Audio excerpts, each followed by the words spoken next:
তো ফাইনালি আজ আমরা দেখতে চলেছি আউটার রেঞ্জ সিরিজের সিজন 2। আমি সম্পূর্ণ সিজন 1 অলরেডি একটি ভিডিওতে এক্সপ্লেন করে দিয়েছি, না দেখে থাকলে পরে দেখে নিও। আমি সেখানে কি হয়েছে সংক্ষেপে বলে দিচ্ছি যেন তোমরা সিরিজটা বুঝে এনজয় করতে পারো। তো আমরা দেখেছিলাম ওয়ামিং স্টেটের একটি এলাকায় একদিন রহস্যময় একটি গর্ত দেখতে পাওয়া যায়। এই এলাকাগুলোর সব জমি দুটি পরিবারের ছিল, এবার্ট পরিবার এবং টাইলারসন পরিবার। এই গর্তটি এবার্টের জমিতে দেখতে পাওয়া যায়, যেখানে রয়্যাল এবার্ট সর্বপ্রথম গর্তটি দেখতে পাই। এখন পর্যন্ত আমরা জানতে পারি এই গর্তটি যে কোনো কিছুকে সময়ের সামনে এবং পেছনে নিয়ে যেতে পারে, কিন্তু এই গর্তটি কোনো জিনিস বা কোনো মানুষকে কোন সময় পাঠাবে তা গর্ত নিজেই ডিসাইড করে। এবং গর্তের ভেতর অবস্থিত সেই কালো পদার্থ ভবিষ্যতের কিছু ঝলক দেখায়। কিন্তু এর পেছনে রহস্য কি? আমরা দেখেছিলাম অটাম নামের একটি মেয়ে রয়্যালের কাছে আসে। মেয়েটি হয়তো এই গর্তের রহস্য সম্পর্কে জানতো, কিন্তু এরপর থেকে অদ্ভুত সব ঘটনা ঘটতে থাকে, যেমন বন্য পশুদের দেখতে পাওয়া, মানুষ গায়েব হয়ে যাওয়া। রয়্যালের বড় ছেলে প্যারি এক ঘটনার দরুন টাইলারসনের এক ছেলেকে মেরে ফেলে। প্যারির একটি মেয়ে ছিল যার নাম অ্যামি। প্যারির স্ত্রী রেবেকাকে কয়েক বছর ধরে পাওয়া যাচ্ছিল না, তাই প্যারি সেই গর্তের রহস্য জানার পর সেই গর্তের মধ্যে ঝাঁপ দেয়। শেরিফ জয়েস প্যারির হত্যা মামলা তদন্ত করতে গিয়ে এক রহস্যময়ভাবে অতীতে পৌঁছে যায়। সিজন 1 এর শেষের দিকে তাকে আমরা রেড ইন্ডিয়ান্সদের এলাকায় দেখেছিলাম। টাইলারসনের ছেলে লুক মাটি খুঁড়ছিল, তখন সেই কালো পদার্থ আবার দেখা দিতে শুরু করে এবং সেটা তার হাতে লাগার কারণে বন্য পশুদের একটি দল বের হয়। টাইলারসনের আরেকটি ছেলে যার নাম বিলি রয়্যাল অটামকে মারতে গেলে ভুলে একটি গুলি বিলির গায়ে লেগে যায়, সাথে অটামও খুব আহত হয়। কিন্তু এখানে একটা টুইস্ট ঘটে যায়, সেটা হচ্ছে রয়্যাল পরে বুঝতে পারে যে অটামই হচ্ছে প্যারির মেয়ে অ্যামি, যে কিনা ভবিষ্যৎ থেকে চলে এসেছে, অর্থাৎ রয়্যাল তার দাদা। কিন্তু অটাম তাকে এতদিন সত্যিটা বলেনি কেন? সেই রাতে ছোট অ্যামি রয়্যালের ওয়াইফ সিসিলির সাথে ছিল, কিন্তু অ্যামি হঠাৎ তার হারিয়ে যাওয়া মাকে দেখতে পায় এবং এরপর অ্যামি ও রেবেকার সাথে গায়েব হয়ে যায়। সিসিলি পাগলের মতো তাকে খুঁজতে থাকে। একটি ভালো পরিবার ধ্বংস হয়ে যায়। এমনকি রয়্যালের ছোট ছেলে রেড তার গার্লফ্রেন্ডকে নিয়ে এই জায়গা থেকে চলে যাওয়ার সিদ্ধান্ত নেয়, কিন্তু বন্য পশুদের সেই দলের মধ্যে তারা ফেসে যায়। আর এখান থেকে শুরু হয় সিজন 2। শুরুতে আমরা সেই জমিতে একটি মেয়ে এবং একটি ছেলেকে দেখতে পাই। তারা তাদের ঘোড়া নিয়ে আশেপাশের এলাকার চক্কর লাগাচ্ছিল। তখন তারা একটি গাভীকে দেখতে পায়। গাভীটি একটি বাছুরকে জন্ম দিয়েছে এবং সেই গাভীটি ব্যথায় কাতরাচ্ছিল। তাই মেয়েটা বলে গাভীটাকে মেরে ফেলো। ছেলেটা কিছুক্ষণ ভাবার পর সেই গাভীটাকে মেরে ফেলে। আমরা বুঝতে পারি ছেলেটা থেকে গাভীটার প্রতি দয়া হচ্ছিল। এরপর তারা বাছুরকে নিয়ে সেখান থেকে চলে যায়। তারা যাওয়ার পর আমরা দেখতে পাই সেই জায়গাটা থেকে সেই কালো পদার্থগুলো বের হচ্ছে, যেটা সেই গর্তটার দিকে ইশারা করছে। যাই হোক, এখানে আমরা কিছু বুঝতে পারছি না। আর এই ছেলে মেয়েটিকে তা আমরা জানি না, কিন্তু আমরা শীঘ্রই জানতে পারবো তাদের আসল পরিচয়। এখন আমরা সেই সময়টিতে পৌঁছাই যেখানে এই কাহিনীটি থেমেছিল। এটা সেই রাত যখন রয়্যালের ছেলে রেড তার গার্লফ্রেন্ড মারিয়ার সাথে এই শহর ছেড়ে চলে যাচ্ছিল। রয়্যাল অটামের আসল পরিচয় জেনে তাকে ঘরে নিয়ে আসে। রয়্যাল সিসিলিকে অবাক করে দিয়ে বলে, অ্যামি আমাদের ঘরেই আছে, উপরের তলায়। অর্থাৎ সে অটামের কথা বলছে। এটা শুনে সিসিলি অবাক হয়। রয়্যাল তাকে বোঝানোর চেষ্টা করে যে সে কোন অ্যামির কথা বলছে, কিন্তু সিসিলি দৌড়ে উপর উঠে পড়ে, যেখানে সে অটামকে আহত অবস্থায় দেখতে পায়। সিসিলি রেগে গিয়ে রয়্যালকে বলে, এটা কি অ্যামি? তোমার কি মাথা খারাপ হয়ে গিয়েছে? রয়্যাল তাকে বোঝানোর চেষ্টা করে, কিন্তু সিসিলির জন্য এসব কিছুতে বিশ্বাস করা কঠিন। সিসিলির আগে অ্যামিকে খুঁজতে ঘর থেকে বেরিয়ে পড়ে। রয়্যাল অটামের শরীর খারাপ হওয়ার কারণে সে তাকে হসপিটাল নিয়ে যেতে থাকে। রাস্তায় অটাম রয়্যালকে অনেকবার জিজ্ঞেস করে যে সে তাকে অ্যামি কেন মনে করছে। রয়্যাল কোনো জবাব দেয় না। মনে রাখা ভালো, অটাম তার শৈশবের সব স্মৃতিগুলো ভুলে গিয়েছে। রাস্তায় তারা বিলির গাড়ি দেখতে পায়, যে কিনা রয়্যালের গুলি খেয়ে সেখানে আহত হয়ে এখনো পড়ে রয়েছিল, কিন্তু রয়্যাল তাকে সাহায্য করে না। যাই হোক, রয়্যাল যখন অটামকে নিয়ে শহরে পৌঁছায় তখন সেখানে অনেক ভিড় ছিল। অন্যদিকে রয়্যালের ছেলে রায়ান বা রেড বলতে পারো, সে মারিয়াকে নিয়ে শহর ছেড়ে চলে যাচ্ছিল, কিন্তু বন্য পশুদের হামলার পর তারা এই শহরে থাকার সিদ্ধান্ত নেয়। তারা একটি জায়গায় অবস্থান করে, এটা ভেবে যে 2-3 দিন পর তারা এখান থেকে সারা জীবনের জন্য চলে যাবে। অন্যদিকে সিসিলি পুলিশ স্টেশনে পৌঁছায়, যেখানে অনেক ভিড় লেগে আছে। বন্য পশুদের আক্রমণের ফলে সবাই খুব টেনশনে ছিল যে এত পশু কোথা থেকে চলে আসলো। সিসিলি শেরিফ জয়েসের সাথে দেখা করতে চাচ্ছিল, কিন্তু সেখানের এক অফিসার তাকে বলে জয়েসকে কয়েকদিন ধরে পাওয়া যাচ্ছে না। সিসিলি সেই পুলিশ অফিসারকে অ্যামির একটি ছবি দেয় তাকে খোঁজার জন্য। সেখানের মিসিং পোস্টারগুলো দেখার সময় একটি মহিলা সিসিলিকে বলে, আমি রেবেকাকে দেখেছি, অ্যামিও তার সাথে ছিল। এটা শুনে সিসিলি অবাক হয়ে যায়। সে বলে, সত্যি কি তুমি রেবেকাকে দেখেছিলে? মহিলাটা বলে, আমি যদি নাই দেখে থাকতাম তাহলে বলতাম কেন? অন্যদিকে আমরা অ্যামি আর রেবেকাকে গাড়িতে দেখতে পাই। অ্যামি তার মাকে কিছু প্রশ্ন জিজ্ঞেস করে যে সে এতদিন কোথায় ছিল, তারা এখন কোথায় যাচ্ছে। রেবেকা বলে, আমরা যখন সেখানে পৌঁছাবো তখন সব বুঝে যাবে। টাইলারসনের ছেলে লুককে দেখা যায়, যে কিনা সেই কালো পদার্থ ছোঁয়ার কারণে সে কিছুক্ষণের জন্য অজ্ঞান হয়ে যায়, কিন্তু জ্ঞান ফিরে আসার পর সে অনেক খুশি হয়ে যায়। সে খুশিতে নাচতে থাকে, লাফাতে থাকে। সে ঘরে আসার পর তার থেকে লাগছিল দেয়ালে লেগে থাকা প্রাণীগুলোর স্ট্যাচু তার সাথে কথা বলছে। তখনই তার সামনে ওয়েন টাইলারসন আসে, অর্থাৎ তার বাবা, যে কিনা সম্পূর্ণ সুস্থ ছিল। লুক তাকে দেখে অবাক হয়, কারণ সে তো কোমায় ছিল। লুক বলে, আপনি হাঁটতে কিভাবে পারছেন? টাইলারসন তার ঠিক হওয়ার ব্যাপারে কিছু তো বলে না, কিন্তু এটা বলে দেয় যে তোমার ভাই থেকে গুলি লেগেছে, সে হসপিটালে আছে, আমাদের দ্রুত সেখানে যেতে হবে। অন্যদিকে হসপিটালে অটামের চিকিৎসা চলছিল। তখন সেখানে টাইলারসন এবং লুক চলে আসে। রয়্যাল তাকে দেখে বলে, আমাদের অতীতের কথা ভুলে গিয়ে তুমি তোমার ছেলেদের দেখাশোনা করো না কেন? রয়্যালের এই কথাটা বলার কারণ আমরা সিজন 1-এই জেনেছি। আসলে রয়্যাল যখন ছোট ছিল তখন সে সেই গর্তের সাহায্যে টাইম ট্রাভেল করে 1986 সাল থেকে সোজা 1998 সালের পৃথিবীতে চলে আসে। অর্থাৎ রয়্যাল 82 বছর পরের ভবিষ্যৎ পৃথিবীতে চলে এসেছে। কিন্তু রয়্যাল যখন সেই গর্তের সাহায্যে এই পৃথিবীতে চলে এসেছিল তখন সে ছোট টাইলারসনকে দেখতে পায়। আর তখন থেকেই টাইলারসন সেই গর্তের রহস্য সম্পর্কে জানতে পারে, এবং টাইলারসন তখন থেকে রয়্যালের সেই জমিটি দখল করার চেষ্টায় আছে। যাই হোক, বর্তমানে টাইলারসন রয়্যালকে এটা বলে চলে যায় যে সময় সত্যকে সামনে নিয়ে আসে। রয়্যাল টাইলারসনের ছেলে বিলি অটামকে ভালোবাসে, এবং বিলি এই হসপিটালে ভর্তি আছে জানতে পেরে অটাম বেড থেকে উঠে পড়ে। লুক অটামকে দেখে অবাক হয়ে যায়, কারণ সেই রাতে লুক যখন সেই কালো পদার্থ ছুঁয়েছিল তখন সে ভবিষ্যতে কিছু ঝলক দেখতে পায়, যেখানে হয়তো সে অটামকেও দেখেছিল। আর এমনিতেও সে জানে তার ভাই অটামকে ভালোবাসে। অনেক সময় পর আমরা প্যারিকে দেখতে পাই, যাকে আমরা লাস্ট সেই গর্তের মধ্যে ঝাঁপ দিতে দেখেছিলাম। এখন সে সেই গর্ত থেকে বের হয়ে এসেছে, তার চুলগুলো লম্বা হয়ে গিয়েছে। এটার কারণ আমরা এখন জানি না, কারণ গর্তের মধ্যে কেউ গেলে তার শরীরের মধ্যে তেমন পরিবর্তন আসে না, কারণ তার জন্য সময় থেমে যায়। সকাল হলেই প্যারি সেখানের একটি খামারে পৌঁছায়। তখন সে দুজন মানুষকে দেখতে পায়, যাদেরকে কিনা আমরা শুরুতে দেখেছিলাম। আসলে হয়েছে কি, প্যারি সময়ের পেছনে চলে এসেছে 1970 সালে, এবং এই লোকটা আসলে রয়্যাল, আর এই মেয়েটা সিসিলি। প্যারি তাদের চিনে ফেলে। সে তার নাম ব্যান বলে এবং বলে, আমি এখানে একটা কাজ খুঁজতে এসেছি, এখানে খামারে কি কোনো লোক লাগবে? সিসিলি তাকে টাইলারসনের কাছে যেতে বলে। সে বলে, তাদের কাছে কাজ থাকতে পারে, আমাদের এখানে নেই। আসলে তারা জানেই না যে এটা তাদের ছেলে, আর জানবেই বা কিভাবে, তারা তো এখনো বিয়ে করেনি। যাই হোক, প্যারি বেশি কিছু বলে না, শুধু সেখান থেকে চলে যায়। এখন আমরা জানতে পারবো প্যারি এই টাইম লাইনে কি করে। যাই হোক, বর্তমানে টাইম লাইনে আসা যাক। প্লাস্টার লাগানোর পর রয়্যাল অটমকে ঘরে নিয়ে আসে। হসপিটালে বিলির সার্জারি কমপ্লিট হয়েছে, এখন সে ঠিক আছে, কিন্তু এখনো তার জ্ঞান ফিরেনি। পরের দিন সকালে সিসিলি যখন ঘরে ফিরে আসে, রয়্যাল তার সাথে কথা বলে তাকে সব বুঝাতে থাকে যে আমরা দুজন মিলে অ্যামিকে খুঁজবো, চিন্তা করো না, আমাদের পরিবার আবার এক হবে। এখন আমরা যাব 140 বছর পেছনে, অর্থাৎ সাল 1882-তে, যখন আমেরিকা নতুন নতুন তৈরি হচ্ছিল। এখানে একমাত্র জয়েসই ছিল যে কিনা টাইম ট্রাভেল করেছে, কিন্তু সেই গর্তের মাধ্যমে না, বরং জঙ্গলে চলার সময়। এটার মানে হতে পারে যে হয়তো এখানের সব জমিতে কোনো কিছু একটা রয়েছে। যাই হোক, জয়েস রেড ইন্ডিয়ানসদের ছবি তুলতে থাকে। কিছুক্ষণ পর কিছু রেড ইন্ডিয়ান তার দিকে আসছিল। এটা দেখে জয়েস দূরে পালাতে থাকে। জয়েস থেকে লাগছিল তারা তাকে মারার জন্য আসছে, কিন্তু আসলে এখানে দুই উপজাতিদের মধ্যে যুদ্ধ হচ্ছে, যেখানে জয়েস ফেঁসে যায়। জয়েস সেখান থেকে পালাতে সক্ষম হয়, কিন্তু কিছুক্ষণ পর তাকে ঘিরে ফেলা হয়। একটা মহিলা তার উপর তীর চালাতেই যায়, কিন্তু জয়েস তাদের বোঝানোর চেষ্টা করে যে সে তাদের দুশ্মন না। তখনই সেখানে আরো লোক চলে আসে। এখন এই উপজাতি জয়েসের সাথে কি করবে তা আমরা সামনে জানতে পারবো। ওদিকে 1970 সালে প্যারি এখন শহরে গিয়ে একটা বারে ঢুকে, যেখানে রয়্যাল খাবার খাচ্ছিল। প্যারি রয়্যালের কাছে আসে। প্যারিকে দেখে রয়্যাল বলে, টাইলারসন তোমাকে কাজ দেয়নি? মাফ করো বন্ধু, আমি তোমাকে প্রথমেই বলেছি আমার কাছে কোনো কাজ নেই। প্যারি বলে, সমস্যা নেই, আমি তো আপনার সাথে অন্য একটা কথা বলতে চাচ্ছি। সে রয়্যালকে তার স্ত্রী রেবেকার একটা ছবি দেখিয়ে বলে, এটা হারিয়ে গিয়েছে, আমি একে খুঁজছি। রয়্যাল রেবেকাকে দেখে বলে, হয়তো কোনো ছেলের সঙ্গে পালিয়ে গিয়েছে। এটা শুনে প্যারি থেকে রাগ হয়, কিন্তু সে কিছু বলে না। এরপর সে বারের মধ্যে থাকা ছবিগুলো দেখে বলে, আমার ভাইও চ্যাম্পিয়ন ছিল।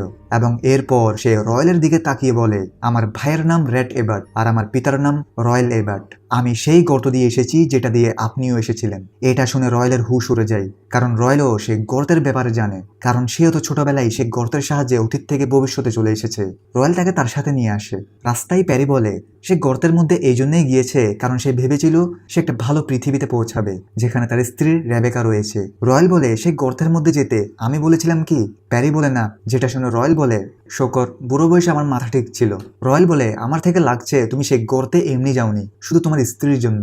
অবশ্যই এর অন্য কারণ রয়েছে। প্যারি সত্যিটা বলে দেয় যে সে খুন করেছিল টাইলারসনের ছেলেকে, যেটা একটা অ্যাক্সিডেন্ট ছিল, কিন্তু এতে আমাদের সবকিছু বদলে যায়। যাই হোক, রয়্যাল তাকে বলে, তুমি কাজ তো পেয়ে যাবা, কিন্তু আমাদের এই সিক্রেটই রাখো। রাতে রয়্যাল প্যারিকে ঘরে নিয়ে আসে। প্যারিকে দেখে সিসিলি রেগে যায়। সে রয়্যালকে জিজ্ঞেস করে, তুমি তাকে এখানে কেন নিয়ে এসেছো? রয়্যাল বলে, সে আমাকে সাহায্য করবে, আমি তাকে ডিনারের দাওয়াত দিয়েছি, এ ব্যাপারে আমরা পরে কথা বলবো। প্যারি দেখে টাইলারসন সেখানে এসেছে, অর্থাৎ যুবক টাইলারসন। আর এখান থেকে প্যারি জানতে পারে আসলে সিসিলি তার গার্লফ্রেন্ড। এটা দেখে প্যারি খুব রেগে তো যায়, কিন্তু পরে সে বুঝতে পারে তার পিতা অর্থাৎ রয়েল এবং টাইলারসনের মধ্যে কেন বন্ধুত্ব হয় না, এর আসল কারণ সিসিলি। অন্যদিকে 1882-তে যেখানে জয়েসকে রেড ইন্ডিয়ান্সরা ধরে ফেলেছে, তারা তাকে তাদের গ্রামে নিয়ে আসে। সেখানে তার সাথে দেখা করতে একটা মহিলা আসে, যাকে দেখতে রেড ইন্ডিয়ান্সদের মতো, কিন্তু আসলে সে টাইম ট্রাভেল করে এই সময়ে চলে এসেছে। মহিলাটার আসল নাম তো জানা যায় না, কিন্তু রেড ইন্ডিয়ান্সরা তার নাম পলিং স্টার রেখেছে।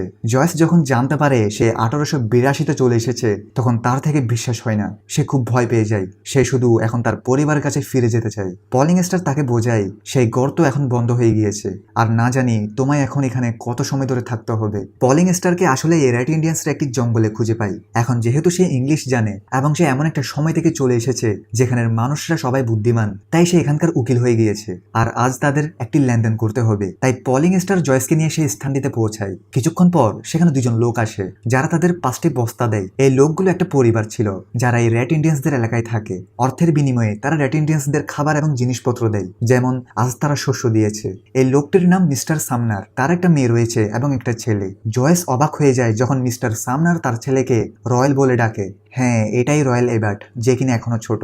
যাই হোক, জয়েস এখন সবসময় হতাশ হয়ে কান্না করতে থাকে। সে বুঝতে পেরেছে সে আর এখান থেকে ফিরে যেতে পারবে না। সে তার মোবাইলে তার পরিবারের ছবি দেখতে থাকে, কিন্তু মোবাইলও এখন বন্ধ হয়ে যায়। পলিং স্টার তাকে শান্ত করে। তাকদিরের লিখন কবুল করে সে তার মোবাইল আগুনে ফেলে দেয় এবং সে এখানে থাকা শুরু করে। তো প্রেজেন্ট টাইমলাইনে রয়্যাল সিসিলিকে সেই গর্তের রহস্য সম্পর্কে বলে দেয় এবং এটাও বলে যে সে ওই গর্তের সাহায্যে অতীত থেকে এখানে চলে এসেছে। রয়্যাল তাকে সেই স্থানে নিয়ে যায়, কিন্তু তখন সেখানে সে গর্তটি ছিল না। রয়্যাল আগেই জানতো গর্তটি এখান থেকে গায়েব হয়ে গিয়েছে, কারণ প্যারি যখন সে গর্তের মধ্যে ঝাঁপ দিয়েছিল তখনই সে গর্তটি গায়েব হয়ে গিয়েছিল। সিসিলি রয়্যালকে ভালোভাবে জানে যে রয়্যাল মিথ্যা কথা বলে না, এবং সে রয়্যালকে বলে তুমি যদি আমাকে আগে গর্তের ব্যাপারে বলতে তাহলে আমি আগেই সেই গর্ত দেখে ফেলতাম। রয়্যাল তার অপরাধ স্বীকার করে। সিসিলি সেখান থেকে চলে যাওয়ার পর রয়্যাল দেখতে পায় সেই জায়গায় 3টি ছোট ছোট হোল রয়েছে। সেখান থেকে সে একটা মেটালের টিউব পায়। রয়্যাল বুঝতে পারে তার অনুমতি ছাড়া কেউ এখান থেকে মাটির স্যাম্পল নিয়ে গিয়েছে, আর সে ভালোভাবে জানে সেটা কে। আসলে গর্তের ভেতর সেই মিনারেলস গুলো দিয়ে অটাম যে লকেট বানিয়েছিল সেটা রয়্যাল একটা ল্যাবে নিয়ে গিয়েছিল, এবং এরপর সেখানের একজন জিওলজিস্ট থেকে সন্দেহ হয়েছিল যে রয়্যালের জমিতে মূল্যবান কিছু একটা রয়েছে। রয়্যাল এই ব্যাপারটা নিয়ে খুব রেগে আছে, তাই সে সেদিনই ওই জিওলজিস্ট ডিপার্টমেন্টে গিয়ে ডাক্তার নিয়ার সাথে দেখা করে এবং তাকে বলে সে তার অনুমতি ছাড়া তার জমিতে কেন এসেছে। ডাক্তার নিয়া বলে তোমার সেই জমিতে বিশেষ কিছু রয়েছে, আমি সেখানের মিনারেলস গুলো চেক করেছি, কিন্তু সেই সম্পর্কে এখনো কোনো তথ্য আসেনি।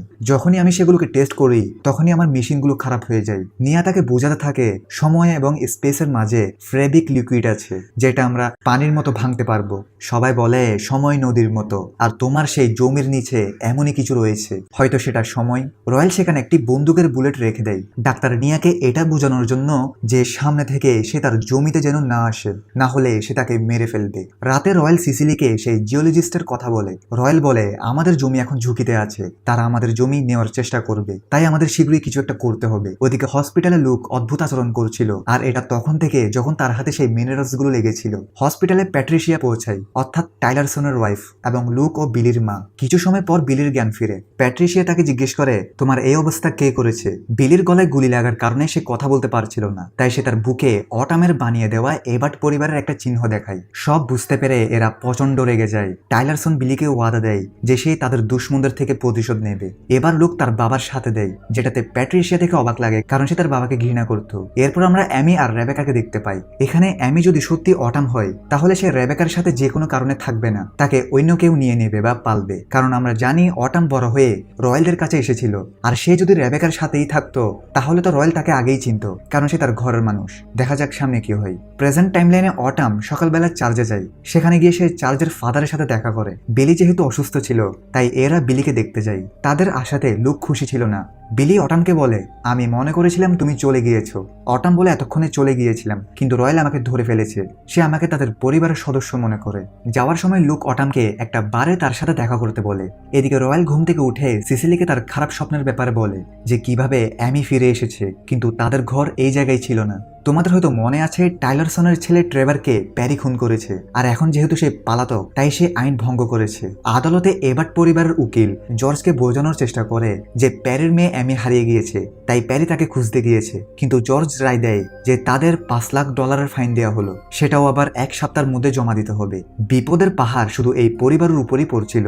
হয়তো এটা টাইলারসনের প্ল্যান, কারণ সে তার ওয়েস্টের জমিটি নিতে চায়। কিন্তু রয়্যাল তো এত সহজে হার মানবে না। টাইলারসন ঘরে এসে লুককে বিলির দেখাশোনা করতে বলে। লুক তো রেগে যায় এবং বলে, আমাকে ওয়েস্ট জমিতে কাজ করতে দেন, বিলির জন্য আমরা নার্স নিয়ে আসছি। কিন্তু টাইলারসন তার কথা শুনে না এবং সেই বিলির দেখাশোনা করতে বলে। এখন যেহেতু লুক অটামকে বারের মধ্যে দেখা করতে বলেছিল, তাই সে বিলিকে ছেড়ে বারে চলে যায়। অটাম আর লুক দুজনেই এখন সেই গর্তের ব্যাপারে কথা বলতে থাকে এবং ভবিষ্যতের ব্যাপারে কথা বলতে থাকে। অটাম তাকে জিজ্ঞেস করে, গর্তটি বন্ধ হয়ে গিয়েছে? লুক বলে, বড়টা বন্ধ হয়ে গিয়েছে, আর আমি যেটা পরে খুঁড়েছিলাম সেটাও এখন বন্ধ। লুক বলে, আমি ভবিষ্যতের কিছু ঝলকে তোমাকে দেখেছিলাম, কিন্তু বিলি সেখানে ছিল না। অটাম তাকে সেই কালো পদার্থগুলো দিতে বলে। লুক বলে, সেটা তো এখন আমার কাছে নেই, আমি আবার পেলে তোমার জন্য নিয়ে আসবো। এরপর সে তাকে বাড়ি ছেড়ে দেয়। যখন লুক বাহিরে ছিল তখন বিলি ঘরে একা ছিল। সে তার ভাইকে ডাকার চেষ্টা করছিল, কিন্তু যখন কেউ আসে না তখন সে একটা ছোট গাড়ির দিকে হাত বাড়ায়। সে গাড়িতে সে কালো পদার্থগুলো রাখা ছিল। সেটা খাওয়ার ফলে মানুষ দ্রুত সুস্থ হয়ে যায়, কিন্তু এতে অনেক সাইড ইফেক্টও হয়। তাই সে সেটা নিতে চাচ্ছিল। বিলি সেটা নিতে গিয়ে সে নিচে পড়ে যায়। কিছুক্ষণ পর টাইলারসন ঘরে এসে সে বিলিকে নিচে পড়ে থাকতে দেখে। তখন বিলি সেই গাড়িতে থাকা মিনারেলস গুলোর দিকে ইশারা করে। টাইলারসন বুঝতে পারে, তাই সে গাড়ি থেকে সেই মিনারেলস গুলো তাকে খাওয়ায়। আর সেটা খাওয়ার সঙ্গে সঙ্গে তার সাথে অদ্ভুত কিছু হতে থাকে, যেমন সে হাওয়ায় ভাসতে থাকে। সন্ধ্যায় যখন লুক ঘরে ফিরে আসে তখন বাপ ছেলের মধ্যে ঝগড়া শুরু হয়। টাইলারসন তাকে তার মায়ের কাছে চলে যেতে বলে। লুক এতে রেগে যায় এবং লুক রাগে বিলিকে মারতে যায়, কিন্তু কিছু ভেবে সে থেমে যায়। রাতে সিসিলি টাইলারসন থেকে টাকা ধার নিতে যায়, যেন তারা আদালতে টাকা জমা দিতে পারে। টাইলারসন তাকে কিছু শর্ত দেয়, যেটার পরিবর্তে সে টাকা দিবে। সিসিলি ঘরে এসে রয়্যালকে বলে, টাইলারসন টাকা দিতে রাজি আছে, সে শুধু এর বদলে ওয়েস্ট জমিটি চাই, আর তোমার থেকে তার কাছে ক্ষমা চাইতে হবে। কিন্তু রয়্যাল এটা কোনোদিনও করবে না, যেটাতে সিসিলি খুব হতাশ হয়ে পড়ে। রয়্যাল রেগে সেখান থেকে গাড়ি নিয়ে চলে যায়, কিন্তু হঠাৎই তার মাথায় যন্ত্রণা শুরু হয় আর সে কিছু আওয়াজ শুনতে পাচ্ছিল। রয়্যাল বুঝতে পারে সে গর্ত আবার ফিরে এসেছে। রয়্যাল দ্রুত সেই স্থানটিতে পৌঁছায় আর সে দেখে তার ধারণা সঠিক ছিল, সেই গর্ত আবার ফিরে এসেছে। কিন্তু তখন গর্তের ভেতর থেকে কোনো মানুষ বাহিরে আসে, আর সেটার কেউ ছিল না, বরং সেটা জয়েস ছিল, যার পা আহত হয়েছে। কিন্তু তার সাথে এমন কি হলো, আর সে সেখানে কত সময় ধরে অবস্থান করেছিল, আমরা সামনে জানতে পারবো। আর এখান থেকে শুরু হয় 4th এপিসোড। কিন্তু 4th এপিসোডে যাওয়ার আগে তোমাদের জন্য রয়েছে একটি কুইজ। বলতে হবে রয়্যালের বাবার নাম কি। সঠিক উত্তরটি কমেন্ট করে জানাও, এবং সঠিক উত্তরদাতাদের মধ্যে থেকে 5 জন পাবে নেটফ্লিক্সের প্রিমিয়াম সাবস্ক্রিপশন। বিজয়ীদের নাম ঘোষণা করা হবে আউটার রেঞ্জ সিরিজের পার্ট 3 ভিডিওতে, তাই এখনই কমেন্ট করে ফেলো। এবার আমরা 1886 সালের টাইমলাইন দেখতে পাই, যেখানে রয়্যাল এখনো ছোট রয়্যালকে লাস্ট আমরা 1882 সালের টাইমলাইনে দেখেছিলাম, যেখানে জয়েস ছিল। যাই হোক, এই 1886 সালের টাইমলাইনে দেখা যায় রয়্যাল তার পিতার সাথে শহরে আসে, যেখানে মিস্টার সামনার অর্থাৎ রয়্যালের পিতা রয়্যালের জন্য জুতা কিনতে এসেছে। কিন্তু জুতাটি সাইজে বড়।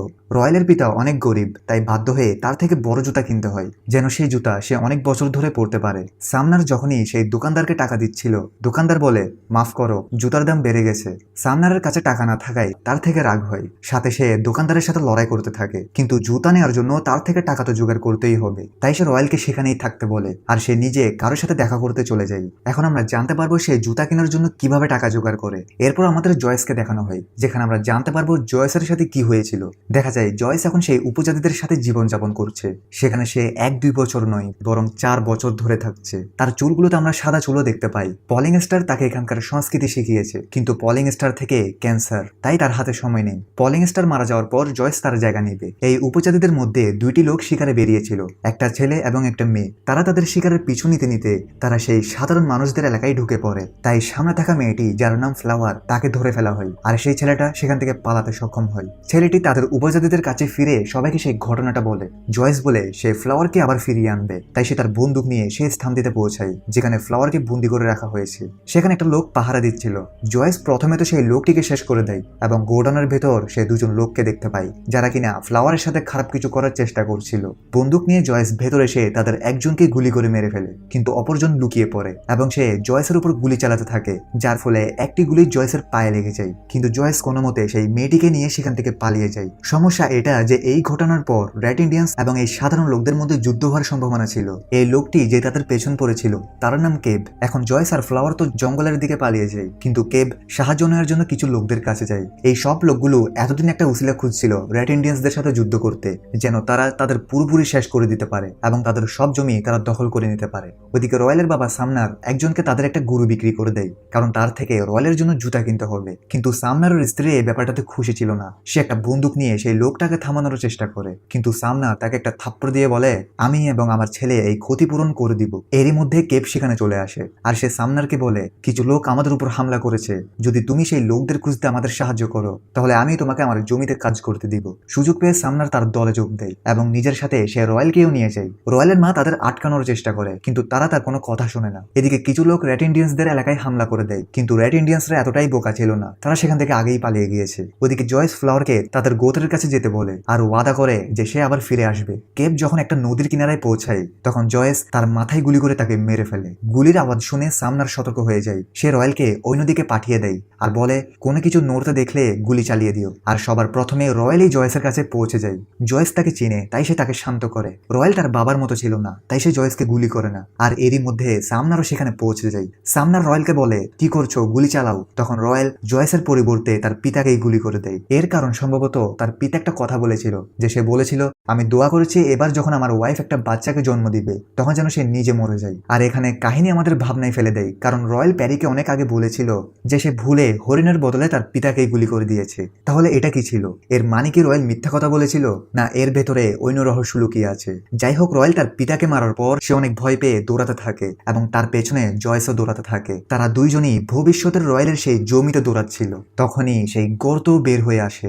রয়্যাল সোজা সেই গর্তে ঝাঁপ দেয় আর তার পেছনে জয়েসও সেই গর্তে পড়ে যায়। এখন রয়্যাল সেই সময় পৌঁছে যায় যখন সে প্রথমবার এবার্ট পরিবারের সাথে দেখা করেছিল, অর্থাৎ এখান থেকে সে বড় হবে। আর পেছনে জয়েস তার টাইম লাইনে পৌঁছে যায়, যেখানে রয়্যাল তাকে দেখেছিল, যেখানে কিনা তার পাকে আহত অবস্থায় দেখা গিয়েছিল। অর্থাৎ সহজে বলতে গেলে অতীতের রয়্যাল চলে যায় 82 বছর পরের টাইম লাইনে এবং জয়েস চলে আসে তার নিজের টাইম লাইনে, যেখান থেকে সে অতীতে চলে গিয়েছিল। আর এখানে আমরা বুঝতে পারি তখন কেন রয়্যালের মাথা ব্যথা করেছিল এবং সে কিছু আওয়াজ শুনতে পাচ্ছিল।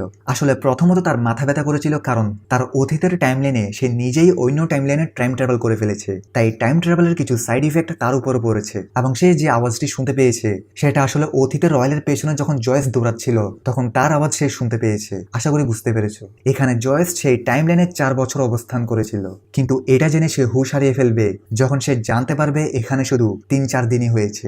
আর এখানেই সিজন 2 এপিসোড 4 শেষ হয়। পরের 3টি এপিসোড নিয়ে দেখা হবে পার্ট 3 ভিডিওতে। আর পরের 3টি এপিসোডগুলো ভাইরে ভাই এই সিরিজের সেরা এপিসোড, যা সত্যি মাথা ঘুরিয়ে দেওয়ার জন্য যথেষ্ট। তো ভিডিও ভালো লাগলে লাইক করে দাও। দেখা হচ্ছে পার্ট 3 ভিডিওতে। ততক্ষণে সবাই ভালো থাকো, সুস্থ থাকো।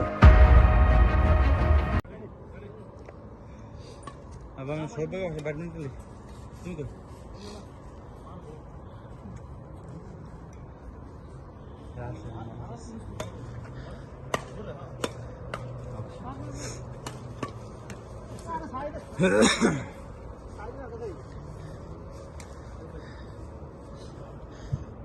সৌরভ কো মা আমি সবে করছি।